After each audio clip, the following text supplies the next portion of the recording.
আমরা আগামীকাল থেকে মাঠে নামবো, তবে আমরা কাউকে ভয় পাই না। বাংলাদেশকে যারা আঘাত করতে চায়, যারা আমাদেরকে ভয় ভীতি দেখাতে চায়, তাদেরকে আমরা আমাদের নিজেদের ঐক্যের শক্তি দিয়ে প্রতিহত করব। আমাদের দ্বিতীয় কর্তব্য হচ্ছে নির্বাচনের সুষ্ঠু পরিবেশ এবং পরিস্থিতি তৈরি করা। বাংলাদেশে নির্বাচন বানচালের প্রচেষ্টা চালানো হচ্ছে।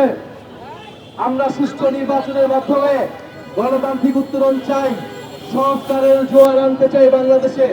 ফলে যারা জাতীয় নাগরিক পার্টির মনোনয়ন পেয়েছেন এবং অতি দ্রুত সময়ের মধ্যে আমরা বাকি আসনগুলোতেও মনোনয়ন দিয়ে দিব, আমরা আগামীকাল থেকে মাঠে নামবো। শরীফ ওসমান হাদির আকাঙ্ক্ষা এবং চেতনাকে ধারণ করে আমরা জনগণের কাছে যাব। সংস্কারের পক্ষে আমরা আমাদের যে নতুন বাংলাদেশের আকাঙ্ক্ষা, সেই বাংলাদেশের আকাঙ্ক্ষা মানুষকে শোনাবো।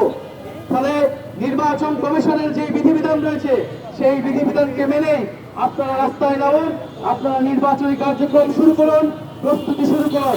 আমরা দেখিয়ে দিব শেখ শরীফ ওসমান হাদিকে গুলি করা হলো, হাজার হাজার শরীফ ওসমান হাদিরা তার গণপুত্রের আকাঙ্ক্ষা নিয়ে জনগণের দরজায় দরজায় যাবেন। অ্যান্টি স্লিপারি টেকনোলজি ও সফট টেক্সচার টাইল, নরম ঘাসের স্পর্শ, সাপোর্ট গ্রাস ম্যাট, নান্দনিকতার ছোঁয়া। যতভাবেই চেষ্টা করা হোক না কেন প্রতিহত করার, আমরা সংস্কার, বিচার এবং নির্বাচনের যেই আমাদের দাবি ছিল গণঅভ্যুত্থানের পরবর্তী সময়ে, সেই দাবি অনুযায়ী আমরা নির্বাচনের দিকে আগাবো এবং জাতীয় নাগরিক পার্টি দ্রুত সময়ের মধ্যে তার বাকি আসনগুলোতে মনোনয়ন দিয়ে দিতে। আপনারা যারা এখনো জাতীয় নাগরিক পার্টির এই যাত্রায় যুক্ত হতে চান, আপনারা যোগাযোগ করুন।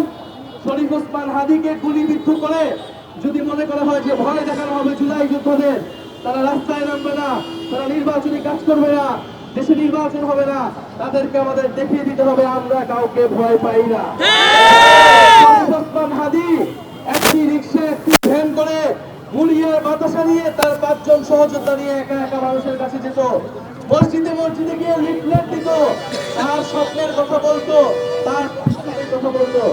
আমরা ঠিক এইভাবে আমরা 5 জন 10 জন 20 জন মানুষ নিয়ে আমাদের লিফলেট নিয়ে আমাদের প্রতিশ্রুতি নিয়ে আমরা মানুষের কাছে যাব এবং সামনের নির্বাচনে আমরা সংস্কারের পক্ষে, হ্যাঁ ভোটের পক্ষে আমরা জনমত তৈরি করে এই নির্বাচনের মাধ্যমে আমরা যে জুলাই সনদের আমরা যে অর্জন পেয়েছি, সেই অর্জনকে আমরা প্রতিষ্ঠা করব এবং আমাদের নতুন সংবিধান এবং গণতান্ত্রিক লড়াইয়ের এই লড়াইকে, এই দাবিকে আমরা এগিয়ে নিয়ে যাব।